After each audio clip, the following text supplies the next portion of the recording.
La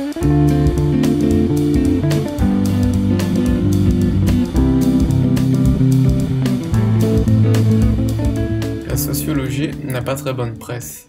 C'est là un constat qui, je crois, remporte aujourd'hui l'adhésion, à la fois chez ceux qui lui reprochent d'excuser quand elle cherche à comprendre, et chez ceux qui la voient comme une activité noble car intrinsèquement militante.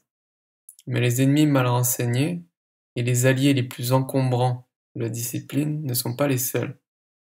Les sociologues professionnels semblent partager un certain sentiment de déclassement, comme le titrait un article dans Slate. L'un d'entre eux, Gerald Bronner, qui est mon invité pour cet épisode, pense que la manière dont la sociologie est parfois, ou peut-être souvent pratiquée, explique peut-être en partie la méfiance que la discipline suscite. Bonjour, aujourd'hui je reçois Gerald Bronner, professeur à l'université Paris Diderot et membre de l'Institut universitaire de France, de l'Académie des technologies et de l'Académie de médecine. Alors Gérald, vous êtes sociologue, particulier des croyances. Vous avez reçu votre doctorat en 1995, délivré par l'université Grenoble 2. Et le titre de votre thèse, c'était « L'agent social et l'incertitude, approche sociologique du modèle de l'utilité espéré dans le cadre du paradigme de l'actionnisme ». Vous êtes aussi l'auteur de nombreux ouvrages, on peut citer entre autres L'Empire des croyances qui avait été publié en 2003, La pensée extrême qui avait été publié en 2009 puis réédité en 2015, et La démocratie des crédules publié en 2013. Mais c'est de votre ouvrage le plus récent, Danger sociologique, qui a été publié très récemment en 2017.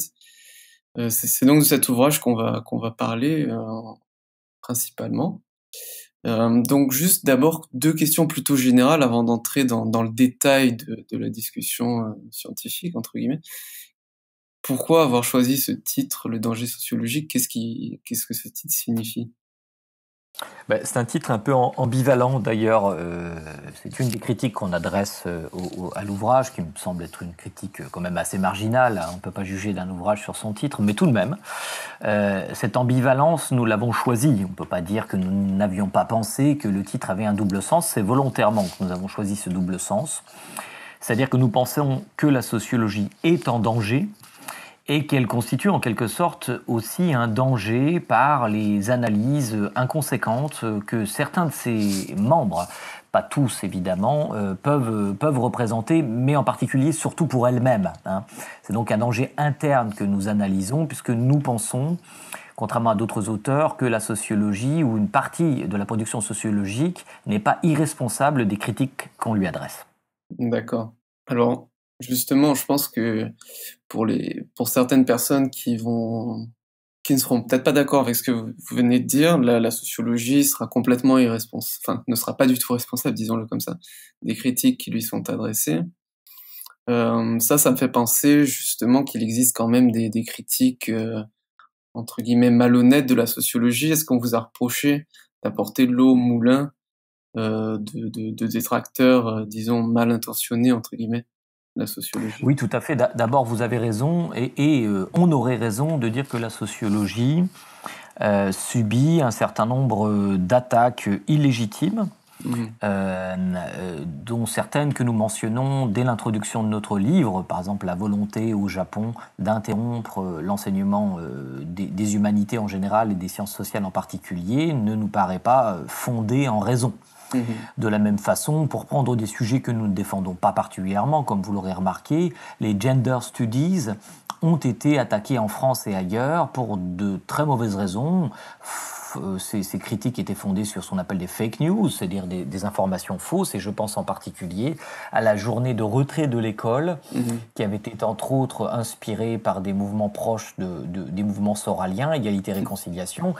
Et je profite de cette occasion tout de même pour rappeler qu'à cette époque, je m'étais inscrit en faux contre ces histoires. Je vais même donner des interviews sur cette question. Donc je n'hésite pas, lorsqu'il le faut, à défendre ma discipline, y compris dans ces particularismes, les gender studies, que par ailleurs je ne défends pas particulièrement, parce que d'abord c'est pas mon objet de recherche, mais enfin, vous voyez, donc il y a ce point.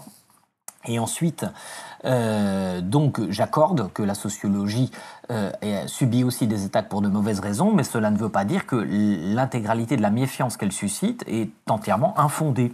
Je trouve qu'il y a quelque chose d'un peu curieux, et en tout cas on ne rend pas service à la sociologie en considérant a priori que toutes les critiques qu'on lui adresse sont des critiques de mauvaise foi ou illégitimes.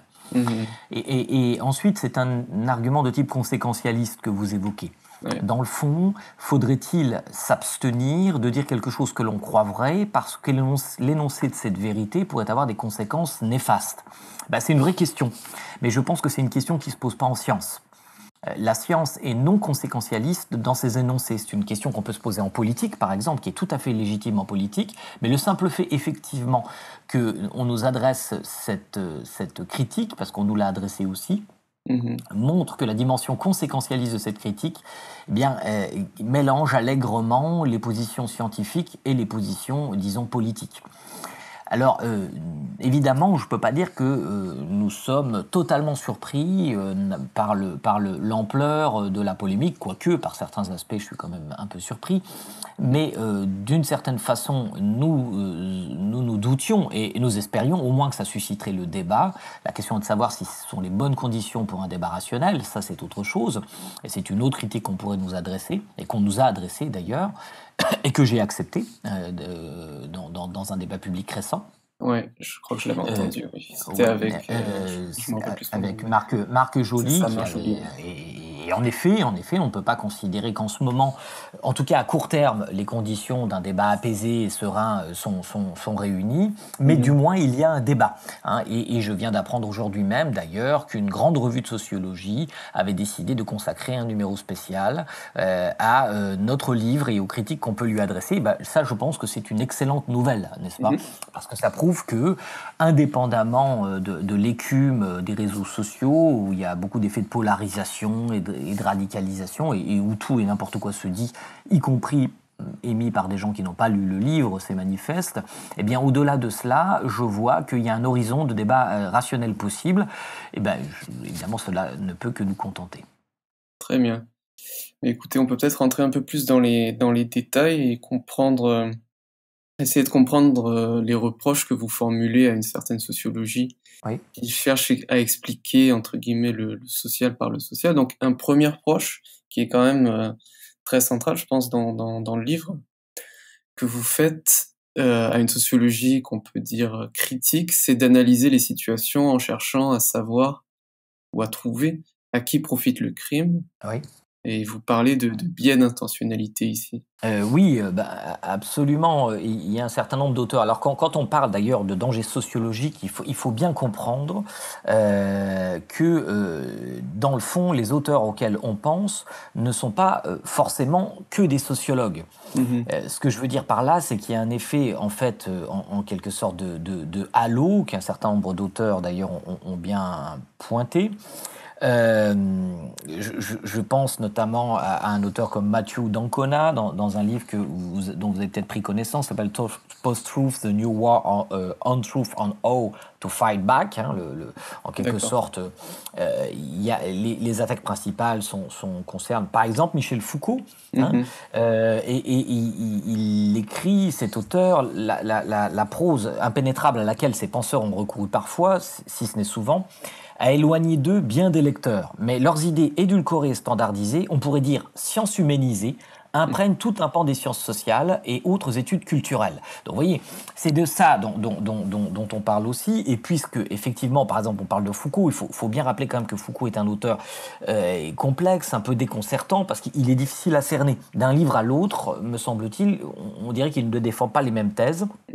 Mais si on s'arrête sur certains de ses livres, par exemple Surveiller et punir, tout simplement, je dois dire que la lecture non malveillante de notre part est répétée pour comprendre ce qu'il voulait dire, et tout de même relativement déconcertante, puisque dans le fond, l'auteur, son but est d'analyser la transformation des modes de punition, et en particulier celle qui conduit dans la société française à abandonner la mise en scène des châtiments publics, hein, pour leur donner une forme de contrainte, non pas privée, mais finalement à l'écart des regards, et notamment par l'enfermement. Bon, jusque-là, c'est un thème très intéressant. Effectivement, la disparition du châtiment public, c'est une analyse qui est intéressante. Mais si on en croit Foucault, la prison n'a été inventée, dans le fond, que pour créer la délinquance, afin de permettre au pouvoir d'exercer un contrôle encore plus serré sur les populations. Donc là, on voit bien, évidemment, qu'il y a une forme de finalisme qui est à peine, là, pour le coup, qui est à peine caché, parce que souvent, le finalisme dont on parle, il est un peu de contrebande, si vous voulez. Hein. C'est par exemple, moi je sais pas, si l'on prend le livre de Bourdieu concernant la télévision, hein, eh bien je cite Bourdieu, page 17, et puis je vais arrêter avec, je vais pas vous faire crouler sous les exemples. Hein. Si l'on emploie, dit-il, écrit-il, 10 minutes si précieuses pour dire des choses si futiles, c'est que les choses si futiles sont en fait très importantes dans la mesure où elles cachent des choses précieuses. Hein. C'est la critique qu'il adresse à la télévision. Donc, même, évidemment, une phrase sortie de son contexte est toujours à prendre à précaution, mais même en reconstruisant tout le contexte que l'on veut, si vous voulez, on ne peut pas sauver la théorie explicitement énoncée dans ce passage, qui est une théorie d'ailleurs classique dans la critique des médias, qui est celle, grosso modo, de la distraction fonctionnelle. C'est-à-dire qu'on donne du pain et des jeux au peuple volontairement pour qu'il regarde d'un côté et ne s'aperçoive pas, disons, d'un certain nombre de choses plus essentielles, comme s'il y avait effectivement une intentionnalité là-dedans, comme s'il n'y avait pas un marché de l'information qui expliquait en grande partie, par sa dérégulation, la dérive, disons, de médiocrité à laquelle nous assistons, finalement sur tous les marchés dérégulés de l'information, que ce soit la télévision, je pense aux radios privées par exemple, aux radios, un phénomène des radios libres dans les années 80.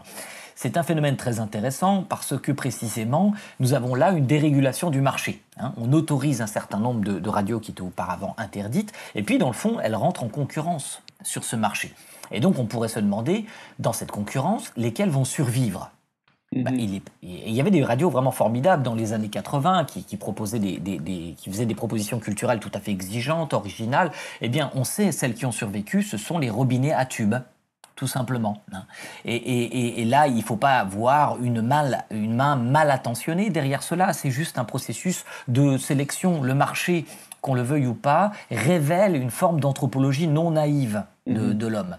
Mais justement, les assauts idéologiques sur cette question sont intéressants parce généralement, ils transportent avec eux une forme d'anthropologie naïve de l'homme.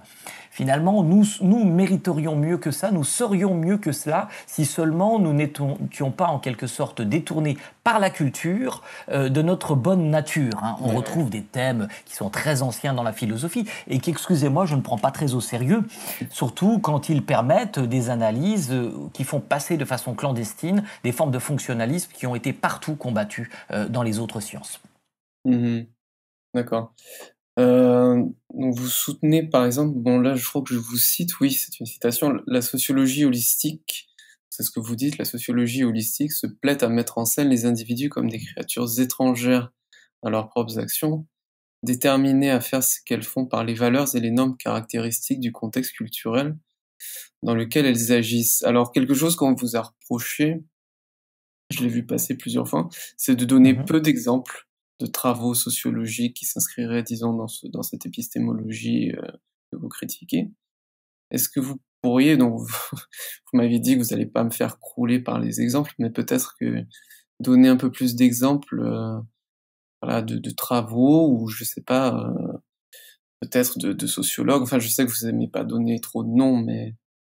Oui, non, mais c'est effectivement une question légitime. D'une façon générale, la sociologie déterministe, disons, il y a eu un malentendu, donc c'est bien qu'on puisse le lever, puisque effectivement, on a voulu faire croire que nous pensions que la sociologie que nous attaquions, la sociologie déterministe, était, comment dirais-je, radicalement déterministe. C'est-à-dire qu'il se trouvait des sociologues qui pensaient en effet que la condition sociale générait mécaniquement des effets psychiques, des préférences, des choix, des croyances, des actions, etc. Donc effectivement, Quoique, on pourrait d'ailleurs discuter sur certaines grandes traditions anthropologiques qui, dans le fond, impliquent des ontologies extrêmement déterministes, mais j'accorde, et nous accordons avec mon collègue Étienne Géhin, que ce n'est pas du tout, enfin très peu descriptif de ce qui se pratique en sociologie.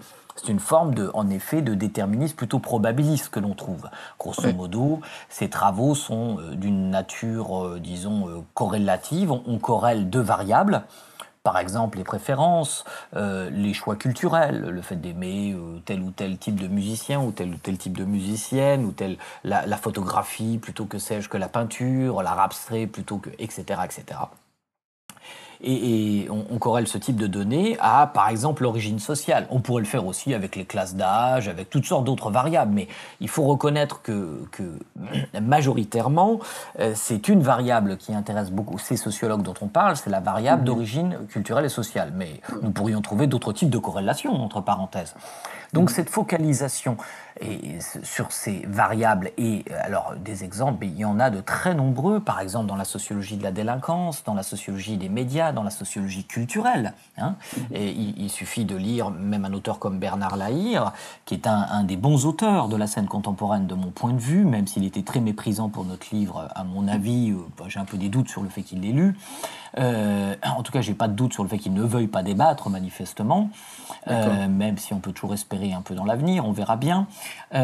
Toujours est-il que d'ailleurs, il le revendique lui-même. Il dit « Je suis aussi déterministe qu'on peut l'être. L'homme est pluridéterminé, etc. » Bon. Donc d'une part, non, notre critique reste totalement entière pour des analyses déterministes de type probabiliste. Ça ne change absolument pas le problème. Car le problème que nous voulons pointer est celui non pas des modèles descriptifs, mais des modèles explicatifs. Si vous voulez que vous proposiez comme modèle descriptif des covariations de variables, comme on le fait par exemple dans la sociologie bourdieusienne, ça ne me pose aucun problème. En effet, on peut décrire qu'il y a une variation probabiliste entre deux variables. C'est très intéressant. Ce qui nous pose problème, c'est quand ces modèles prétendent être explicatifs. Car explicatif, cela veut dire qu'il y a des liens de causalité. Et ces liens de causalité demandent à être explicités dans un modèle complet. Donc, la critique que l'on adresse aux modèles déterministes ne se situe pas au niveau de leur descriptivité, puisqu'effectivement, on peut utiliser un modèle de ce type pour rendre compte des rapports entre, par exemple, l'origine sociale et les goûts que nous sommes censés avoir. Prendre un exemple tarte à la crème. Le problème se pose quand ce modèle prétend être explicatif, car alors on est en droit de se demander s'il est explicatif, c'est qu'il y a donc un lien de causalité entre les deux. Et donc on veut dire par là que le milieu crée en quelque sorte ou a une influence probabiliste sur le goût. Mais si on pousse l'investigation intellectuelle, épistémologique, même pas très loin, à vrai dire, au niveau minimum où elle devrait se situer, c'est qu'on est en droit de savoir ce que nos interlocuteurs entendent par milieu social. Qu'est-ce que c'est qu'un milieu social ? Si on entend par là que le milieu social, c'est qu'une série d'interactions complexes que je peux avoir en grandissant dans mon ontogénèse, quand je vais me constituer en tant qu'être, c'est-à-dire de l'état pratiquement de fœtus jusqu'à mon état adulte, les très nombreuses interactions que je vais avoir avec les membres de ma famille, proches ou lointaines, avec mes amis, de façon donc immédiate ou de façon médiatisée à travers la télévision, Internet, la radio, les livres que je vais lire, etc., etc. Tout cela va constituer une topologie sociale où je vais avoir un certain nombre de propositions de goût concernant le bien, le mal, le vrai et le faux, qui vont être plus ou moins présentes statistiquement selon la topologie sociale dont on parle. Mais alors, on peut tout à fait envisager des liens de causalité qui seraient relatifs à ces interactions, mais il n'y a pas besoin d'entités collectives ou de notions comme le champ ou quelque chose comme ça. Alors, on ne parle que d'interactions extrêmement complexes entre des individus et on se situe de nouveau comment dirais-je, au niveau de la sociologie analytique, ce qu'on a appelé l'individualisme méthodologique, si vous voulez, qui n'est pas, contrairement à ce que certains disent, l'expression d'une pensée libérale ou je sais pas quoi, c'est pas du tout la question. C'est simplement l'expression épistémologique, finalement, du nominalisme, qui rappelle qu'en science, on ne doit pas multiplier les entités conceptuelles sans nécessité. Donc, si ce que les bourdieusiens veulent dire, c'est ça, eh ben, ça veut dire qu'ils font de la sociologie analytique sans le savoir et ça ne me pose aucun problème. Ensuite, on peut discuter à l'infini avec effectivement clé en main des données et des expérimentations sur la nature déterministe de ces interactions entre individus. Est-ce que, en effet, cette implémentation, qui vous l'avez vu dans notre livre, nous ne contestons pas que la socialisation est une forme d'implémentation quasiment biologique, hein. Enfin même pas quasiment, elle est biologique, puisque la culture finalement s'implémente sous forme de réseau neuronal, jusqu'à preuve du contraire. La question est de savoir si cette implémentation, elle génère des objets mentaux qui peuvent être décrits avec la métaphore du ressort, par exemple, pour prendre l'exemple de Pierre Bourdieu, parce qu'on a beau dire, je sais qu'il y a beaucoup de gens qui ont une lecture extrêmement bienveillante de Pierre Bourdieu, et c'est très bien, mais si on ne veut pas faire de cherry picking dans son œuvre, c'est-à-dire prendre seulement les parties qui nous intéressent et pas celles qui ne nous intéressent pas, il faut reconnaître qu'il y a une forme de cohérence. Et toutes les métaphores qu'il utilise, qui relèvent d'ailleurs souvent de la physique finalement, qu'elles soient directement mécanistes comme le ressort ou plutôt les champs, etc., eh bien elles impliquent des formes de causalité qu'on doit interroger quant à l'origine de la puissance causale. Donc c'est toute la différence entre un modèle explicatif et un modèle descriptif.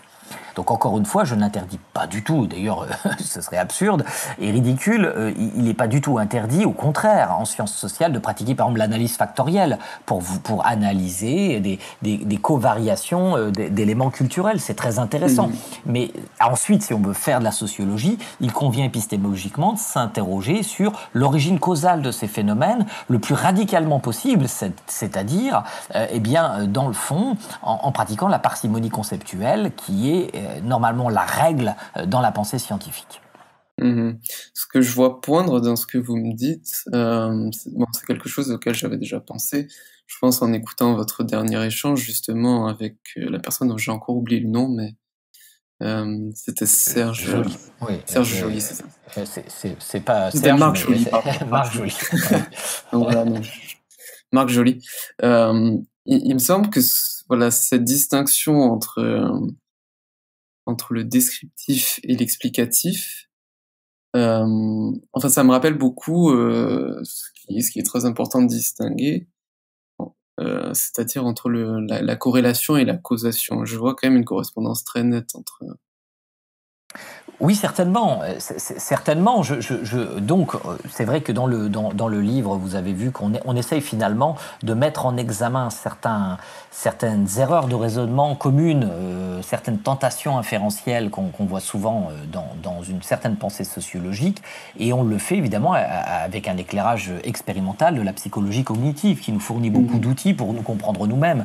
On ne voit pas pourquoi les sociologues qui ont des cerveaux, comme n'importe qui, ne seraient pas susceptibles d'être tentés par certains modes d'explication.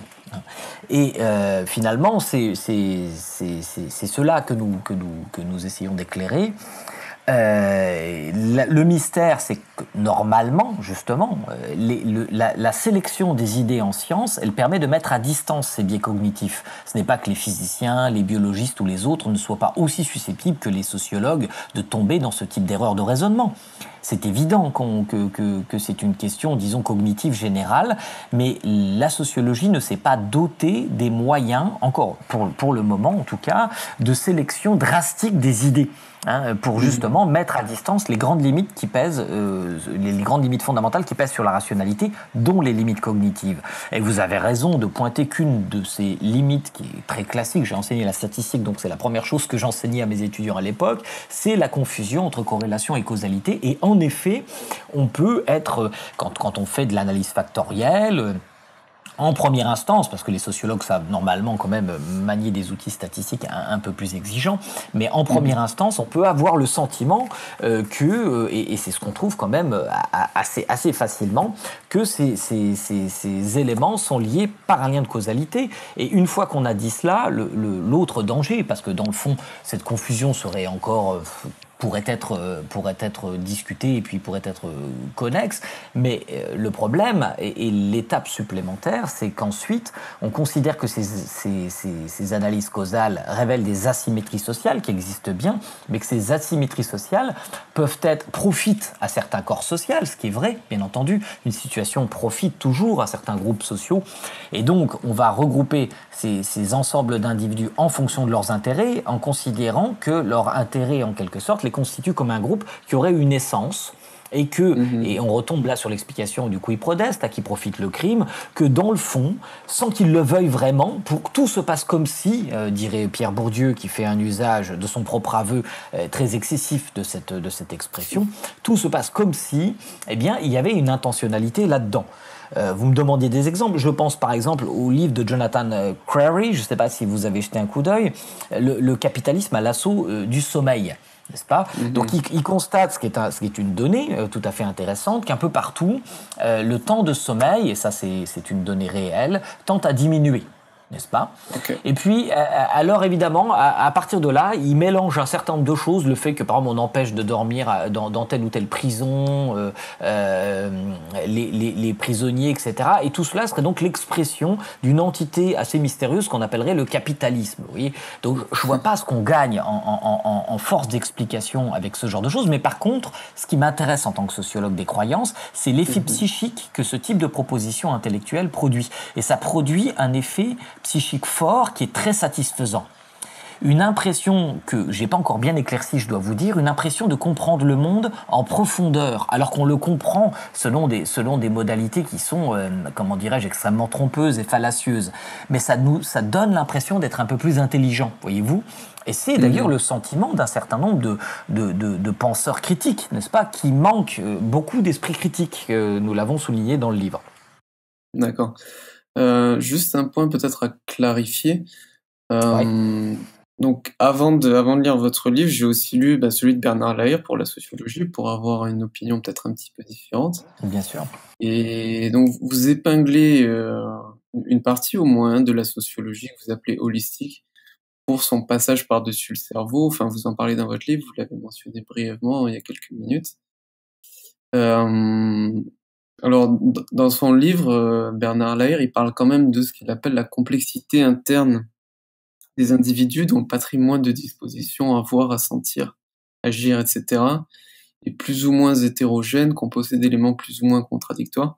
Est-ce qu'il n'y a pas là justement une convergence avec ce que vous dites, dans la mesure où il reconnaît aussi que, si vous voulez, ces complexités ou ces contradictions internes vont venir, disons, rendre le déterminisme plus compliqué? Alors d'abord, je suis heureux de lire Bernard Lahire quand il écrit des choses de ce genre. Ça fait d'une certaine façon assez longtemps qu'il les écrit, mais pas sous cette forme-là. Dans le fond, c'est bien lui qui écrit L'homme pluriel, et donc depuis longtemps, il défend une théorie proche de ce qu'on appelle le multiple self.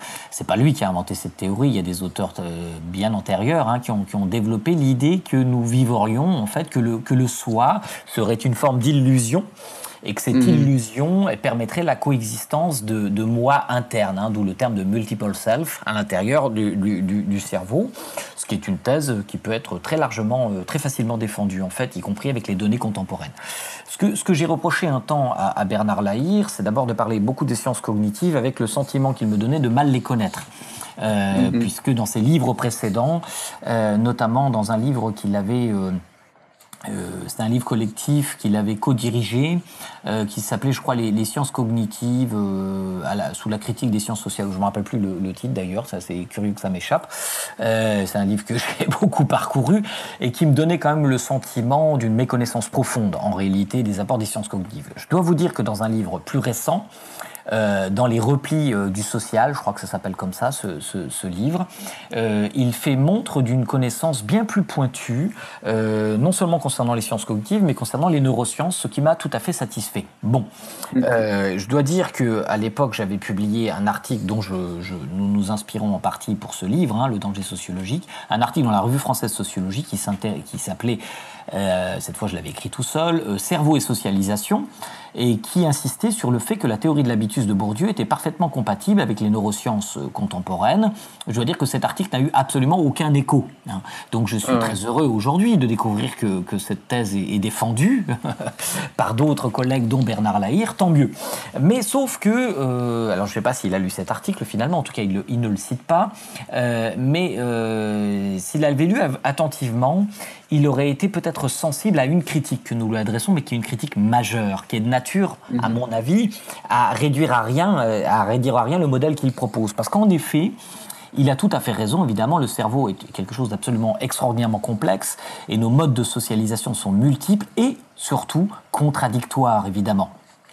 C'est une banalité que dire que nous appréhendons statistiquement des propositions intellectuelles qui peuvent être parfaitement en concurrence à l'intérieur de notre culture, et puis que par ailleurs nous pouvons de la même façon avoir des injonctions contradictoires, un dilemme moral ou un dilemme entre un élément moral par exemple et un intérêt matériel. Enfin, nous vivons ça des centaines de fois par jour, tout simplement. Bon. Et Bernard Lahire utilise une métaphore origamique, c'est-à-dire qu'il dit que l'individu est replié sur lui-même avec plein de facettes. Bon, ok, c'est une métaphore qui est parlante, mais alors, et c'est la question centrale finalement que nous adressons à ce type de sociologie, parce que dans le fond, si on le suit, il est presque plus déterministe, Bernard Lahire, que Pierre Bourdieu.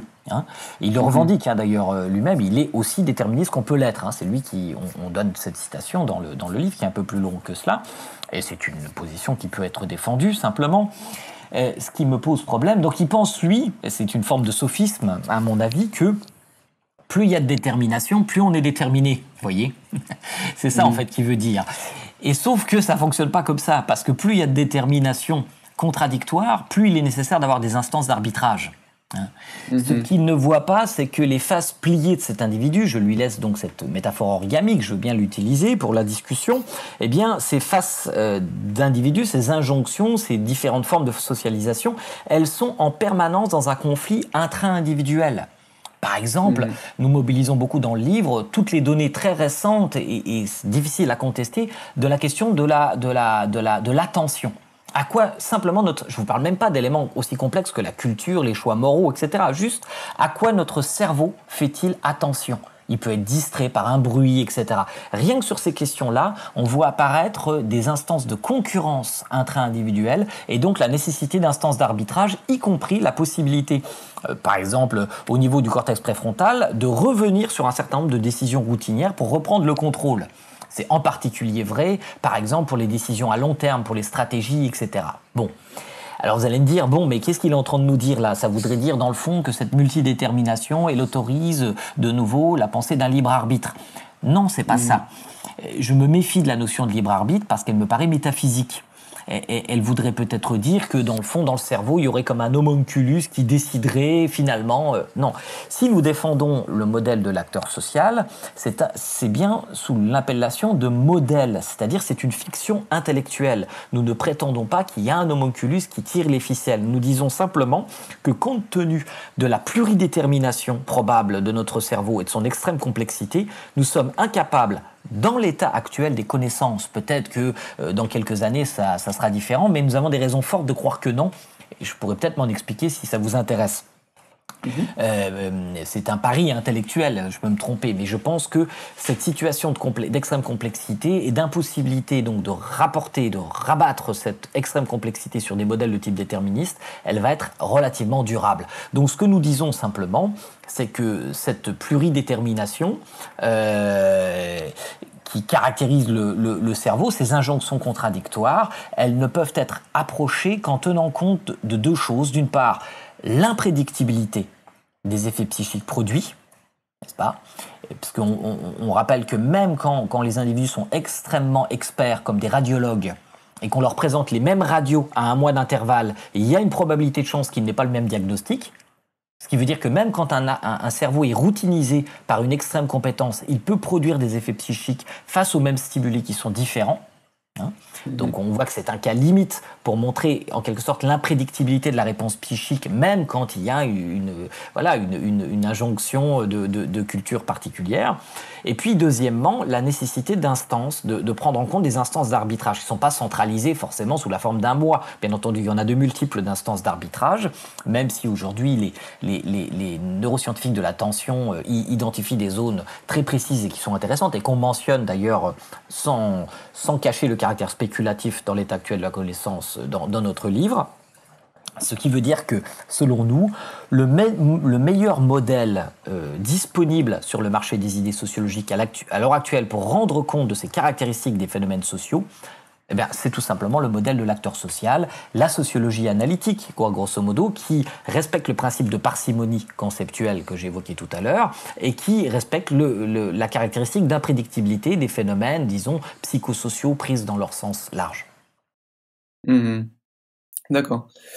Alors, on va peut-être changer un petit peu de sujet, enfin, disons, d'angle de vision du problème. Alors, dans votre livre, vous en parliez déjà, des tentatives d'intimidation morale par certains sociologues. Donc, on vous découragerait, ou en tout cas, on découragerait les sociologues d'utiliser certaines approches ou d'étudier certains problèmes. Bon, je vois que dans le siège, dans la foulée de la sortie de votre livre, je vois Frédéric Lordon, par exemple, qui vous reproche de récuser au nom de la science toute contestation de l'ordre social. Voilà, donc quel est vraiment le poids de cette intimidation morale, concrètement, pour quelqu'un qui veut faire de la sociologie? Écoutez, d'abord, oui, ce genre de déclarations qui sont complètement loufoques, il n'y a pas d'autre terme à de Lordon, c'est un personnage assez loufoque d'ailleurs, très, très virulent, si vous voulez, qui a cette caractéristique il a, si vous voulez, assez de courage pour interpeller tout le monde, mais pas assez pour débattre avec quiconque. Hein, puisque, comme vous le savez, ça lui fait un point commun avec Geoffroy de la Gannerie. Ce sont des gens qui refusent de débattre, en fait, avec des gens qui ne sont pas d'accord avec eux, puisque ces gens seraient des réactionnaires, etc. Donc, c'est une bonne façon de disqualifier a priori toute forme de contradiction. Je ne trouve pas ça ni sérieux, ni très intéressant. Donc, je ne vais pas m'apesantir, mais je voudrais bien savoir quand même, ne serait-ce que par curiosité amusée, où il trouve quelque part dans notre travail la volonté de réduire à rien toute forme de contestation sociale. Enfin, je veux dire, c'est vraiment quelque chose qui m'intéresse pas du tout. En l'occurrence, enfin, c'est pas du tout un but. La contestation sociale est une forme d'action politique qui me paraît tout à fait légitime, par ailleurs, mais je vois pas en quoi elle concerne la science à proprement parler. Enfin, je sais bien pourquoi lui, il pense que c'est ça, faire de la science, mais voyez-vous, nous ne sommes en effet pas d'accord. C'est effectivement là un bras de fer qu'il faut gagner absolument, parce que là-dessus, je pense autant, par exemple avec ceux qu'on appelle les bourdieusiens, moi je peux très bien m'entendre intellectuellement, il n'y a aucun problème. Une fois, comme je vous l'ai dit, qu'on s'est mis d'accord sur le principe de parcimonie conceptuelle, moi, je peux tout à fait reculer, m'apercevoir que je me suis trompé par exemple sur des questions de déterminisme. Vous voyez, on peut discuter à la marge des tas de choses. Ça ne me pose aucun problème. Mais en revanche, ce sur quoi je ne peux pas céder, c'est que la science en général, et pas la sociologie en particulier, et je ne vois pas pourquoi elle aurait un statut d'extraterritorialité sur cette question, la science ne peut pas être politique ou morale. C'est pas ça du tout le but de la science. Et tous ceux qui, dans l'histoire, c'est pas la première fois, on n'a pas fait ça qu'avec la sociologie, hein, on l'a fait notamment aussi avec la biologie et la génétique, par exemple. Hein. Il faut tout de même se souvenir de l'affaire Lysenko. Ni plus ni moins, et de ce qui est arrivé au pauvre Vavilov, par exemple, hein, qui était un des grands spécialistes de la génétique en Union soviétique, et qui, par ailleurs, était membre du comité central du parti, donc c'était pas n'importe qui, mais qui a quand même réussi à terminer finalement dans une geôle de prison, et il est mort très rapidement. Hein. Et donc il y a eu une chasse à certaines périodes de la génétique en Union soviétique, parce que c'était une science bourgeoise, soi-disant. Hein. Oui. Écoutez, vous voyez bien que là, pour le coup, c'est ce que Nathalie Hennig dit assez bien, c'est la compulsion méchant inné, gentil acquis. Hein. Donc on voit bien qu'il y avait aussi quelque chose comme ça à l'œuvre, évidemment, y compris dans la biologie. C'est-à-dire que si vous pensez qu'il y a une héritabilité des caractères acquis, c'est bien, idéologiquement, n'est-ce pas? Et c'était la position de Lysenko. Et donc, évidemment, et en plus il faisait des promesses, évidemment, qu'il n'a pas pu tenir en termes agronomiques. Il a affamé une partie du peuple, hein, il faut quand même s'en rappeler.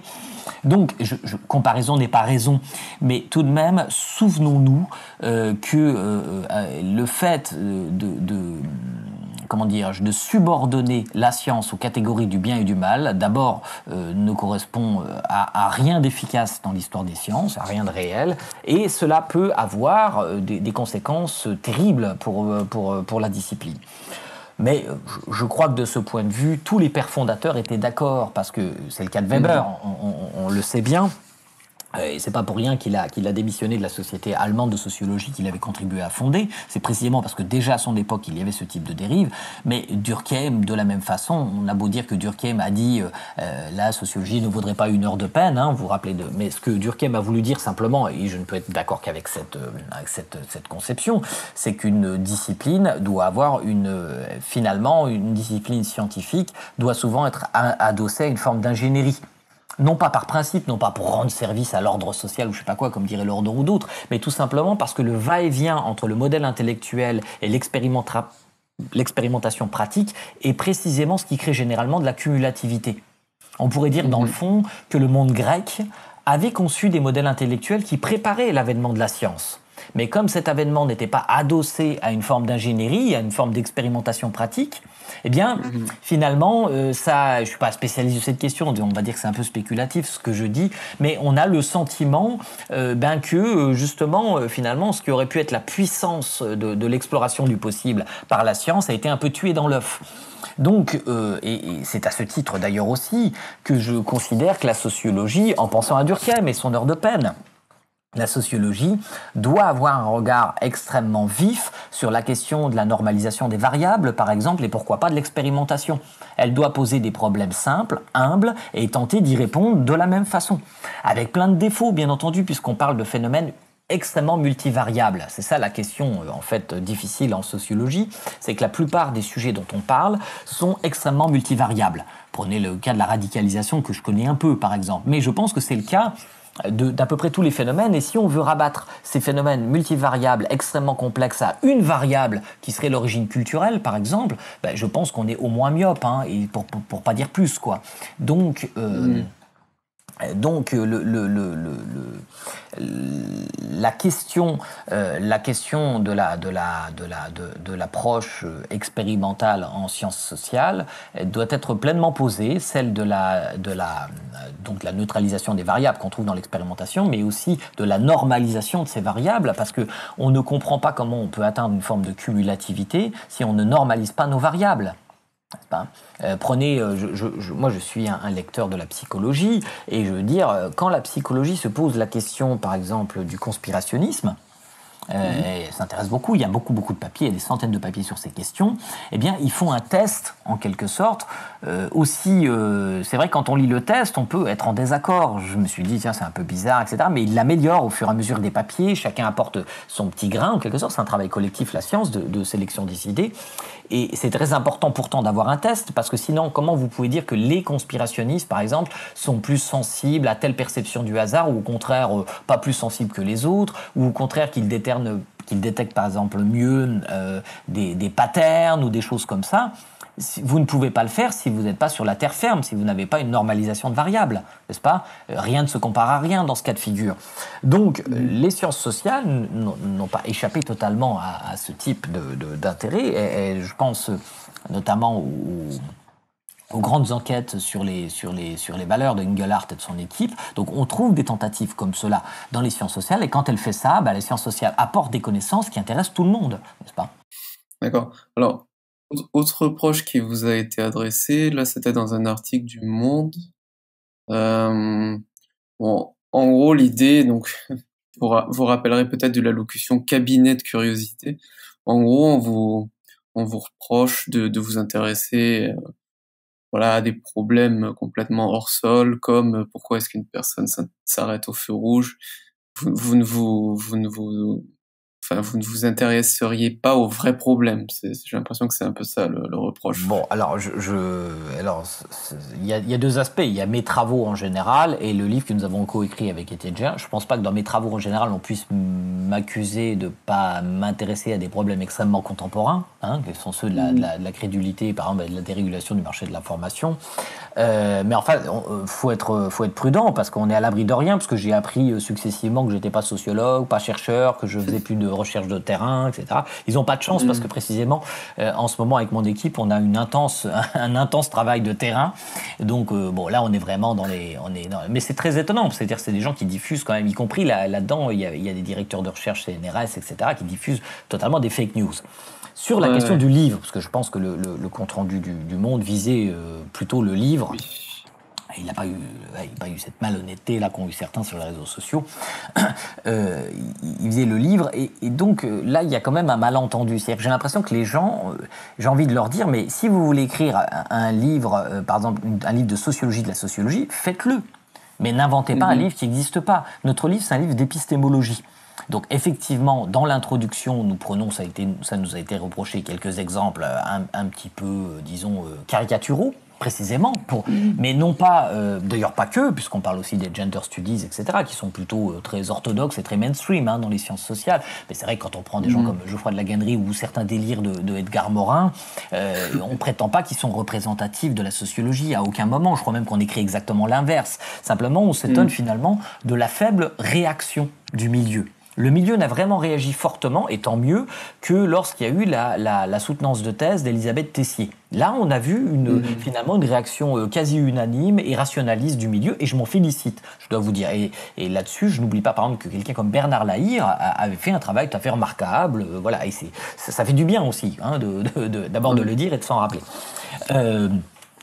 Et concernant bien les développements que nous proposons dans notre livre, oui, ce qui nous intéresse, je vous le dis, dans le fond, c'est le mystère, d'une part, d'une partie non cumulative de la discipline. Pourquoi cette discipline, alors qu'elle a 150 ans d'existence, comme la neurophysiologie par exemple, ou la théorie de l'évolution, eh bien ne peut pas comment dirais-je, revendiquer le même héritage de données et d'apports à la connaissance générale. Je pense qu'on pourrait pas souffrir la comparaison, même si je ne dis pas que la sociologie est non cumulative. Il y a des tas de choses tout à fait remarquables qui ont été faites. On en donne très rapidement, parce que ce n'est pas le sujet du livre, quelques thématiques, je pense en matière de sociologie économique, par exemple, théorie du réseau, analyse des inégalités. Il y a beaucoup de choses vraiment, vraiment passionnantes et cumulatives.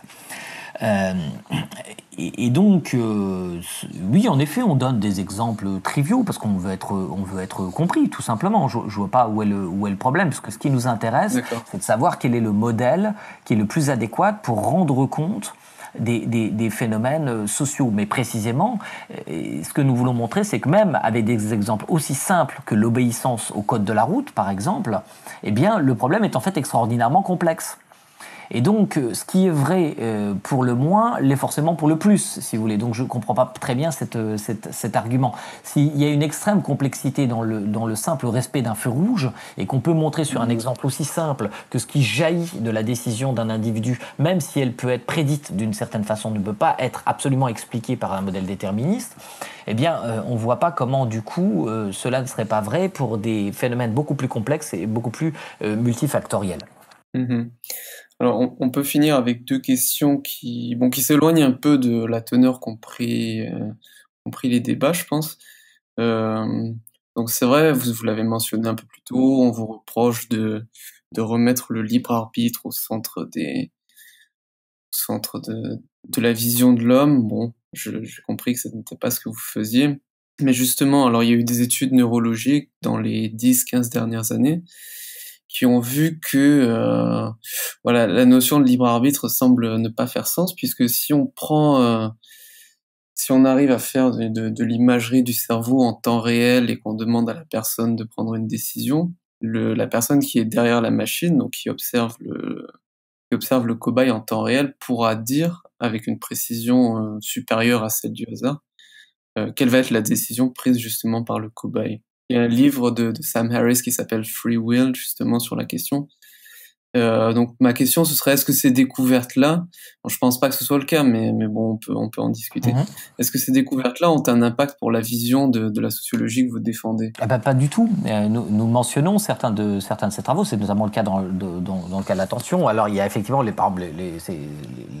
premières études de Libet, je crois, sur cette question, montre qu'il y a un arc moteur qui se crée avant la conscience de la décision d'un mouvement, dans un certain nombre de cas. Ouais. C'est un exemple tout à fait classique, qui a été interprété effectivement comme le fait que la décision était une illusion, sauf qu'on oublie que dans ce cas de figure, il n'y a pas de concurrence intra-individuelle.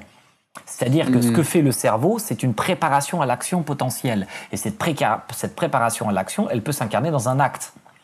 Par exemple, vous pouvez parfaitement faire des expérimentations sur l'autorité. Je pense à un article en préparation de Laurent Cordonnier sur ce point.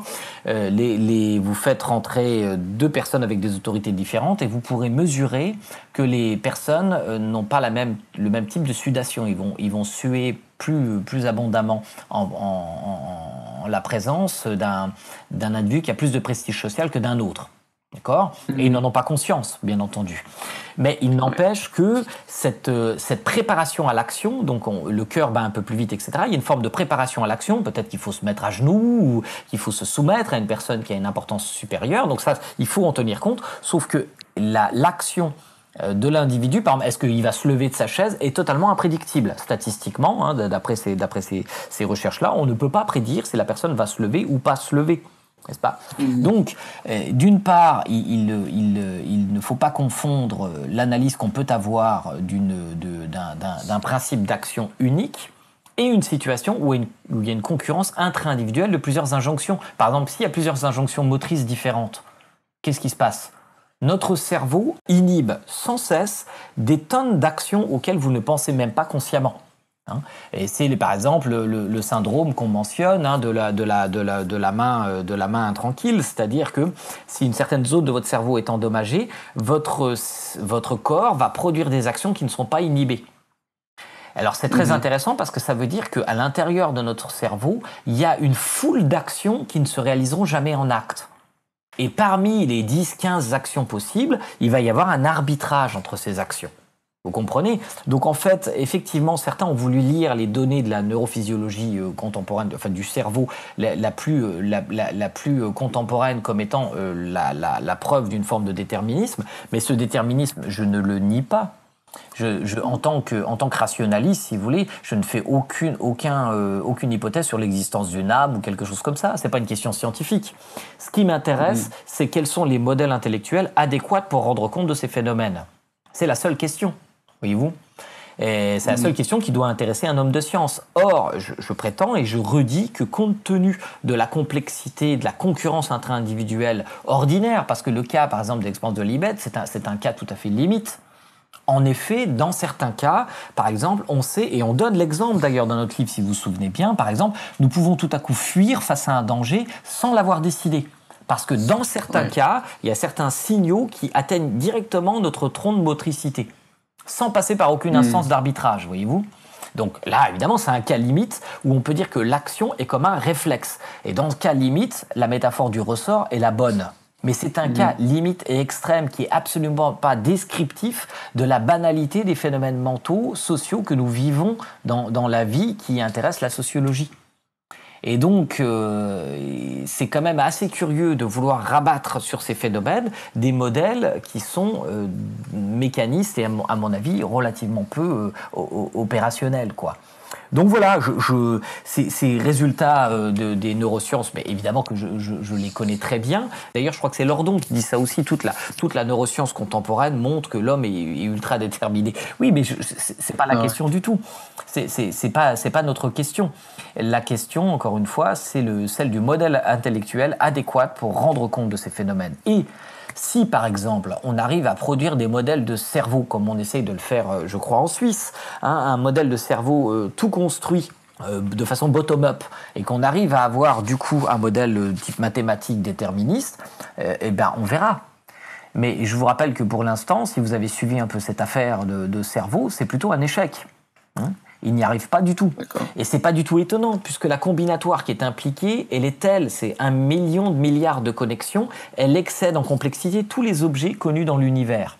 Dans un espace qui est celui de notre boîte crânienne. C'est pour ça que je vous disais tout à l'heure que nous faisons le pari que cette extrême robustesse de l'objet qui nous intéresse, parce qu'en sociologie, on ne s'intéresse pas au cerveau, on s'intéresse à des cerveaux en interaction dans un espace social. Donc vous voyez, on rajoute un degré de complexité en plus.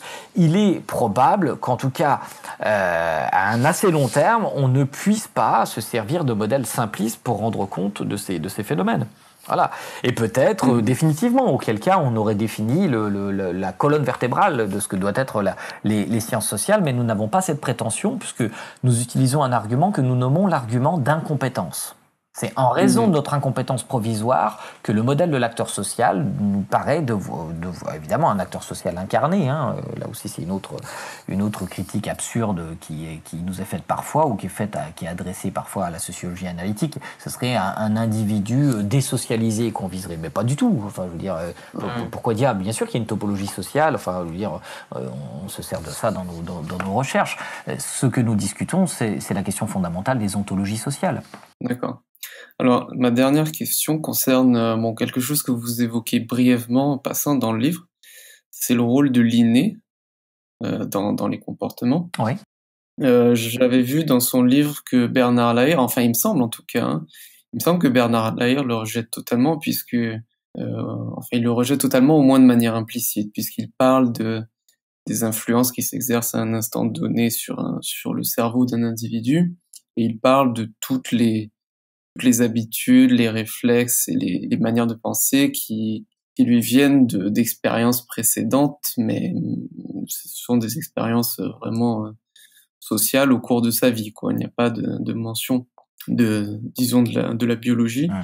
Donc dans une interview précédente, on avait déjà brièvement évoqué, c'était avec Philippe Woodman, qui est philosophe, on avait évoqué le darwinisme et son rejet au moins partiel dans les sciences sociales. Donc c'est pas un point sur lequel vous insistez beaucoup. Non, c'est vrai. Dans le livre. Mais je me demande si c'est une résistance à laquelle vous avez été confronté. Justement, dans cette conversation avec Marc Joly, vous évoquez un article qui a été récemment publié. Oui. Et si je me rappelle bien, il s'agissait d'études à grande échelle de jumeaux. Oui. Et les auteurs de l'étude prétendaient avoir trouvé que grâce à leurs résultats, on peut montrer que le rôle de la génétique dans 6000, en effet, dans la réussite scolaire est 6000 paires de jumeaux, hétérozygotes et homozygotes, et c'est un des aspects de l'approche. Et je dois vous dire que l'article, évidemment, les conclusions de l'article, ce que je disais dans le débat avec Joly, m'ont en effet interpellé. Et d'ailleurs, je suis pas sûr d'avoir exactement bien compris tous les enjeux de l'article. Il y a des aspects techniques que je n'ai pas bien saisis, et j'ai demandé d'ailleurs à certains de mes collègues plus affûtés que moi sur ces questions, je pense à des biologistes tout simplement, et il y a des médecins, et qui ont planché sur la question. Apparemment, effectivement, il y a des problèmes méthodologiques assez redoutables, donc l'article n'est sans doute pas sans critique qu'on lui adresser, mais c'est pas la question. La question, c'est le fait que ce type d'article, et il y en a plein, j'ai l'impression que beaucoup de mes collègues ne les lisent pas, tout simplement. Il y a une stratégie d'évitement du débat qui est quand même un peu inquiétante, dans la mesure où, en effet, Bernard Lahire, vous le mentionnez par exemple, donne comme objectif, ce qui me paraît très déconcertant, à la sociologie de dénaturaliser vous voyez, les individus. Alors ça me paraît un peu bizarre dans la mesure où je ne vois pas comment, par exemple, on pourrait parler de socialisation, c'est ce que je vous rappelle, j'ai fait dans mon article « Le cerveau et socialisation », sans voir que cette socialisation, elle a un engrammage naturel, elle s'implémente dans une structure organique naturelle qui est le cerveau. Sinon, de quoi on parle ? Enfin, je veux dire, les choses ne planent pas dans un arrière-monde métaphysique. Mais de ce point de vue, je pense que Bernard Lahire serait d'accord, parce que je vous l'ai dit, un de ses derniers livres montre qu'il a en tout cas qui tient compte de ces questions. Je ne sais pas, peut-être qu'il le savait avant, mais enfin, il ne le disait pas tellement. D'ailleurs, ce principe de dénaturalisation, il l'a effectivement exprimé dans un livre précédent à celui dont je vous parle, c'est dans les replis intimes du social, je crois que c'est comme ça que ça s'appelle. Donc, en effet, ça me paraît un peu curieux, si vous voulez. Il y a quelque chose que n'aiment pas les sociologues, j'ai remarqué, enfin en tout cas qui irrite certains de mes collègues, c'est la notion d'invariant. Ils n'aiment pas ils aiment beaucoup les variables sociales, et ils ont raison, c'est un facteur très important. Mais par contre, dès qu'on parle d'invariant, par exemple quand on parle d'invariant cognitif, là ils ont tendance à sortir les armes, et je le vois bien, y compris en cours, quand j'ai mes étudiants, lorsque j'évoque la notion d'invariant cognitif, ils sont d'abord extrêmement déconcertés, ils ont l'impression que c'est mal de dire ça, dans le sens bien et mal. Et alors je leur dis, écoutez, je ne sais pas, par exemple, la confusion que vous avez mentionnée tout à l'heure, la confusion entre corrélation et causalité, eh bien, me semble-t-il, une tentation inférentielle invariante dans les cultures humaines, puisque, par exemple, toute forme de magie est fondée sur cette confusion. Et donc, on voit des formes de magie à peu près partout, dans à peu près toutes les cultures, qui sont toujours fondées sur cette confusion. Donc, il y a bien un socle cognitif constant. Et d'ailleurs, c'est pas forcément une mauvaise nouvelle. C'est de cette bonne nouvelle-là que, personnellement, je tire ma défense de l'universalisme. Alors là, pas en tant que sociologue, mais en tant que citoyen. Je crois à l'universalité de l'humanité, raison pour laquelle je combats, comme n'importe qui, la notion de racisme, par exemple, précisément inspiré par l'idée qu'il y a une universalité de notre cerveau, et donc des invariants. Mais ces invariants, par contre, ne sont pas forcément hérités génétiquement. On peut discuter de cette question, et je l'ai fait notamment. C'est ce que ne savent pas les collègues, et qui croient peut-être que je suis un défenseur de la notion d'inné dans tous les points. Pas du tout, puisque je pense que le défaut, je combattrai aussi d'ailleurs le déterminisme de type biologique, avec les mêmes arguments que j'ai mentionnés. Et il me semble que l'explication par l'inné, que l'on retrouve facilement en anthropologie cognitive, en psychologie cognitive, elle peut être extrêmement intéressante, mais elle a tendance à être irréfutable. N'est-ce pas ? Puisque les processus de sélection, la plupart du temps, ne peuvent pas s'observer à l'œil nu, donc on peut simplement considérer qu'une caractéristique psychique a eu un intérêt sélectif au temps du Pléistocène ou que sais-je, et à partir de là, vous en inférez l'existence de ce phénomène. Et si vous connaissez un peu mes travaux, vous savez que je n'aime pas tellement ce genre de facilité intellectuelle, ce qui ne veut pas dire que c'est faux, mais ça me semble pour le coup pas très élégant. Et donc je pense qu'il faut chercher, quand c'est possible, à substituer à une explication par la transmission génétique, une explication plus parcimonieuse, tout simplement, par une fréquentation statistique d'un certain nombre de données. Je pense, par exemple, la confusion entre corrélation et causalité, vous n'avez pas besoin d'imaginer qu'elle est implémentée génétiquement, puisqu'il suffit de constater que statistiquement, dans votre vie de tous les jours, les bébés sont attentifs, par exemple, aux phénomènes physiques. Eh bien, lorsqu'il y a une corrélation entre deux phénomènes, il y a une causalité.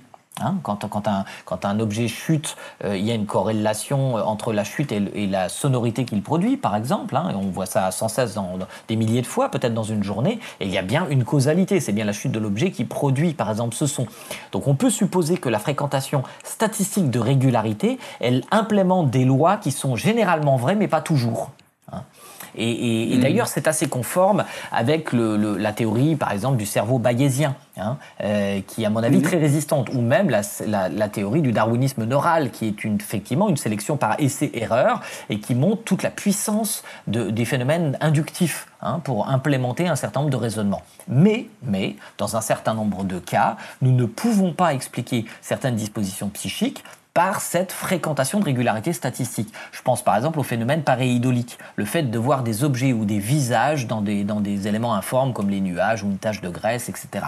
Ce réflexe que nous avons de perception anthropomorphique, il me semble être difficilement explicable par une fréquentation de régularité statistique, la surestimation des faibles probabilités, etc. Donc en fait, je crois que dans ce domaine, comme dans tous les autres, il ne faut pas être idéologue, c'est-à-dire ne pas appliquer inconditionnellement une idée.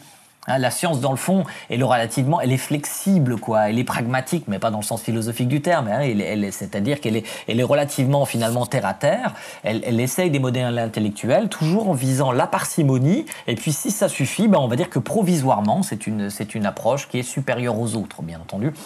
Cela peut être contesté, mais il est évident aussi qu'un certain nombre de phénomènes sociaux constituent une hybridation entre des invariants qui peuvent être innés et des phénomènes d'acquisition de variables sociales, par exemple l'alimentation, le sommeil, etc. Tout cela, il y a des cycles biologiques. évidemment. Donc de la même façon, la question de la sexualité et des genres, évidemment que le genre est l'objet d'une construction sociale, c'est évident. Ouais. Mais est-ce cela tout ? Et est-ce que c'est vraiment grave d'admettre, par exemple, que le cerveau de l'homme et de la femme sont peut-être pas tout à fait les mêmes ? Ça ne veut pas dire que l'homme est supérieur à la femme ou la femme supérieure à l'homme. Et en tout cas, on n'a pas le droit de répondre en tant que scientifique à ces questions avec le principe du bien et du mal. On doit d'abord aller lire la littérature sur cette question. Et je pense à la controverse entre Vidal, Ramus et Nicolas Gauvry sur ces questions. Et je regrette, il y a un certain nombre de données qui sont disponibles. Moi, je ne suis pas compétent vraiment pour trancher définitivement, même si j'ai ma sensibilité personnelle, évidemment. J'ai mes propres a priori, sans doute, sur cette question. Mais dans le fond, ce qui m'étonne surtout, c'est pas les positions, c'est les phénomènes de cécité.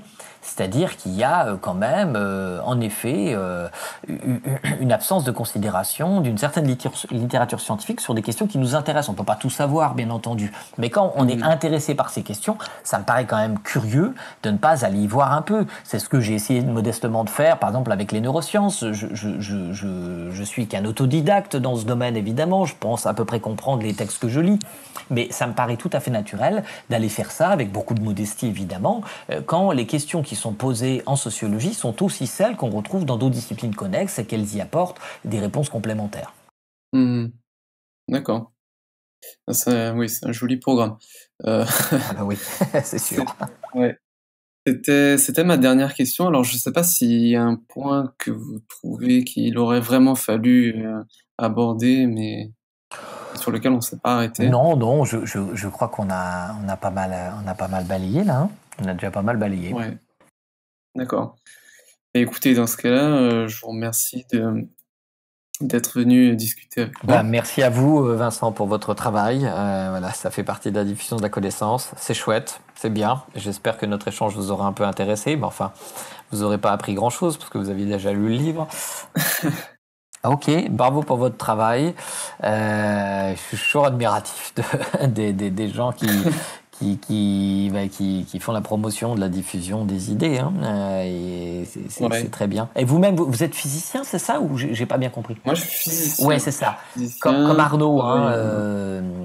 Comme Arnaud. Oui. Enfin, Arnaud, il a arrêté. Il est passé à autre chose. Mais moi, j'ai continué. Donc, je suis en postdoc en Allemagne. Là, et puis, je fais des calculs de physique atomique, on va dire.